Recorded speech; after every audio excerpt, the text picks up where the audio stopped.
तो हम लोग बात करेंगे इथिकल इशू के बारे में। तो जेनेटिक इंजीनियरिंग में बहुत सारे इथिकल इशू हो सकते हैं, क्योंकि आप किसी भी ऑर्गेनिज्म के जीन के साथ छेड़छाड़ कर रहे हैं तो उसमें बहुत सारी समस्याएं उत्पन्न हो सकती है। तो ये जो सारी चीज़ें हैं वो प्रॉपर रेगुलेटेड वे में होना चाहिए, मनमाना तरीके से चीज़ें नहीं होनी चाहिए। एक इसका स्टैंडर्ड होना चाहिए कि क्या एक्टिविटीज़ हो रही है। अगर हम इस चीज़ को कंट्रोल नहीं करेंगे, रेगुलेट नहीं करेंगे, तो हो सकता है इसके बहुत अनप्रैक्टिकेबल रिजल्ट हमें भयानक परिणाम आ सकते हैं। कुछ ऐसी चीज़ें डेवलप हो सकती हैं जो हमारे पूरे इकोसिस्टम को तबाह कर सकती हैं, ख़राब कर सकती हैं। कुछ ऐसे ऑर्गेनिज्म प्रोड्यूस हो सकते हैं जो ह्यूमन बींग के लिए भी खतरनाक हो सकते हैं, और बायोडाइवर्सिटी हमारी ख़राब हो सकती है, नष्ट हो सकती है। तो बहुत सारी चीज़ें हैं, इसके लिए हमें एक रेगुलेटिंग सिस्टम होना ज़रूरी है, एक कंट्रोल होना ज़रूरी है। किसी भी चीज़ के लिए कंट्रोल होना ज़रूरी है। जैसे कोई मेडिसिन ही रिसर्च होती है तो उसमें क्या होता है, एक कमेटी होती है जो उसको अप्रूव करती है, चेक करती है, क्लिनिकल ट्रायल कराती है, तब जा कर के बहुत लंबे प्रोसीजर के बाद उसका अप्रूवल मिलता है। तो कंट्रोल एंड रेगुलेशन बहुत ज़रूरी है किसी भी नई रिसर्च के लिए, नए सिस्टम के लिए। तो यहाँ पर भी इंडियन गवर्नमेंट है setup organisation such as GEAC, genetic engineering approval committee.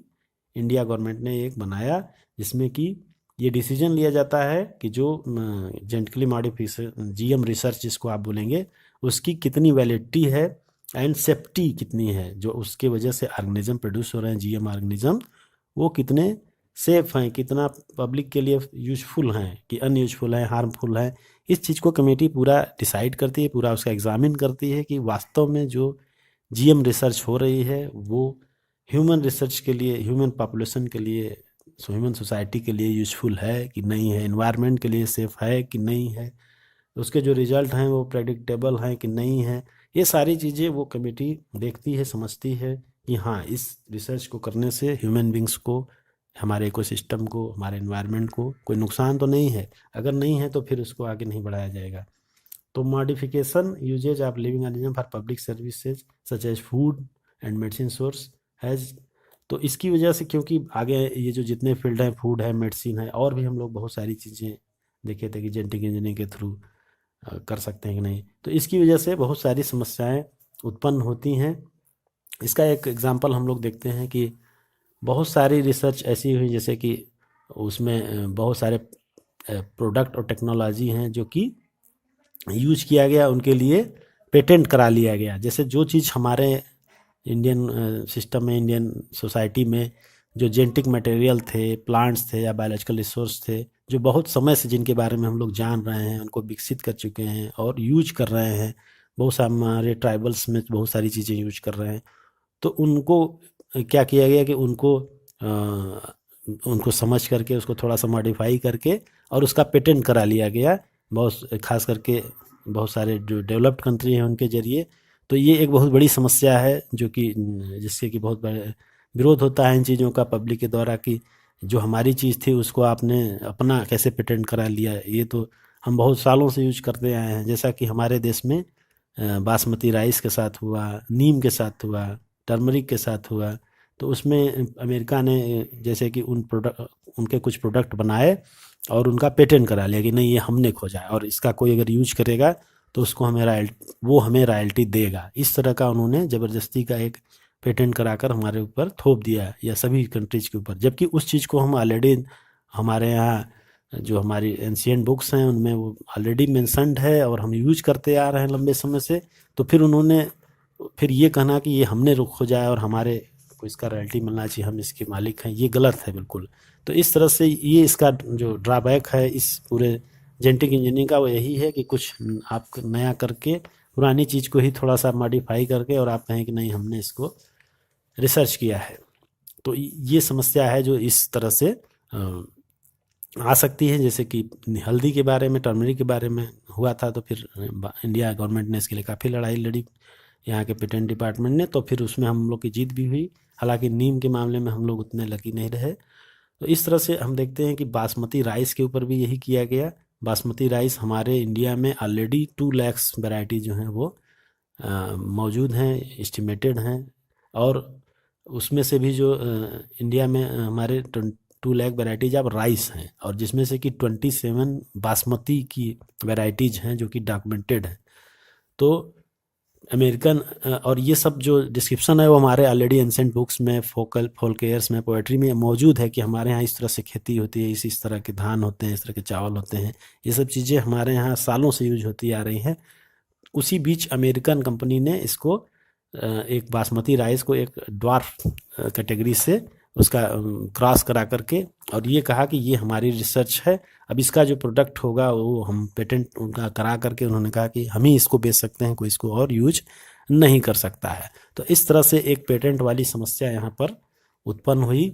तो ऐसे बहुत सारे एग्जाम्पल हैं जहाँ पर कि हमारी ही चीज़ों को थोड़ा बहुत उसमें मॉडिफिकेशन करके और दूसरे देशों द्वारा उसको पेटेंट करा लिया गया और ये कहा गया कि नहीं, ये हमारा प्रोडक्ट है और आप जो भी यूज करेगा उसको हमें हमारे परमिशन के बगैर आप इसको यूज नहीं कर सकते, जबकि वो ऑलरेडी हमारे यहाँ यूज हो रहा है, मेंशन्ड है, बुक्स में भी है और वैसे भी।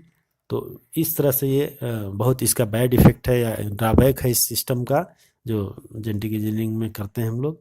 इसके अलावा एक टर्म और आया इसी से रिलेटेड है, वो है बायोपायरेसी। तो बायोपायरेसी में भी यही चीज़ होता है कि biopiracy is a term used to refer the use of bio resources by multinational company. जो बायो रिसोर्सेज हमारे हैं उसका मल्टीनेशनल कंपनी के द्वारा और अदर ऑर्गेनाइजेशन के जरिए without proper authorisation from countries and people concern without compensatory payment. जो किसी देश की बायोडाइवर्सिटी है, जो वहाँ की अब उसकी खुद की वैरायटी है, उसको बिना उसके परमिशन के, बिना उसको प्रॉपर उसका कंपनसेटरी पेमेंट दिए वो यूज कर रहे हैं, उससे उसको मॉडिफाई करके अपना उस पर पेटेंट करा रहे हैं। ये बहुत खतरनाक चीज़ है, इसी को हम लोग बायो पायरेसी बोलते हैं। बायो और पायरेसी, पायरेसी का मतलब होता है नकल करना और बायो का मतलब लिविंग ऑर्गेनिज्म से है।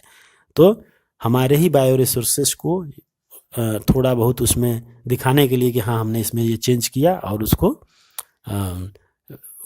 मल्टीनेशनल कंपनी जो है वो अपने नाम से पेटेंट करा लेती हैं और ये कहती हैं कि ये अब हमारा रिसर्च है, हमारा प्रोडक्ट है, कोई इसको मेरे इजाज़त के बगैर, हमारे इजाज़त के बगैर, बिना हमें पेमेंट दिए इसको यूज नहीं कर सकता। और जबकि पेमेंट उनको देना चाहिए क्योंकि उन्होंने हमारे बायो रिसोर्सेज को यूज किया है। लेकिन चूँकि जो डेवलपिंग कंट्रीज हैं वहाँ पे वो रिच नहीं है और फाइनेंशियली रिच न होने की वजह से, पुअर होने की वजह से वो उनका फ़ायदा उठाते हैं। और फाइनेंशियली तो वो पुअर हैं लेकिन बायोडाइवर्सिटी और ट्रेडिशनल नॉलेज में वो रिच हैं। तो और जो डेवलप कंट्रीज़ हैं उनके पास फाइनेंशियली वो रिच हैं लेकिन बायोडाइवर्सिटी और ट्रेडिशनल नॉलेज में वो वीक हैं। तो हमारे ही ट्रेडिशनल नॉलेज और बायो रिसर्चेज का वो यूज करके और नई नई चीज़ों को बना करके और बाद में फिर वो ये थोपते हैं हमारे ऊपर कि ये हमारी रिसर्च है, आप इसका हमें पेमेंट करिए और फिर आप इसको यूज कर सकते हैं।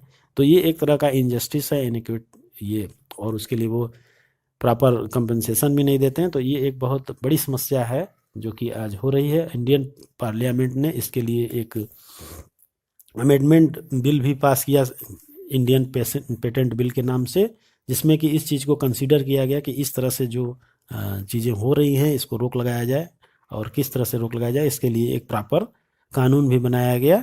तो लॉज बनाए गए हैं उसके लिए। तो यही हमारा इथिकल इशू है बायोपायरेसी। हालांकि ये बहुत बड़ा मैटर है और इसके बारे में काफ़ी चीज़ें चर्चा की जाए, लेकिन यहाँ पे हम लोग शॉर्ट में डिस्कस कर रहे हैं कि जो भी हमारी बायोडाइवर्सिटी है, जो भी हमारे बायो रिसोर्सेज हैं, जो हमारा ट्रेडिशनल नॉलेज है, उसको किसी other company, other multinational company द्वारा उसका यूज ना कर पाएँ वो, और उसको हम कैसे बचा सकते हैं इस बारे में हमको ध्यान देना होगा, हमारी गवर्नमेंट को, और हमें भी ध्यान देना होगा।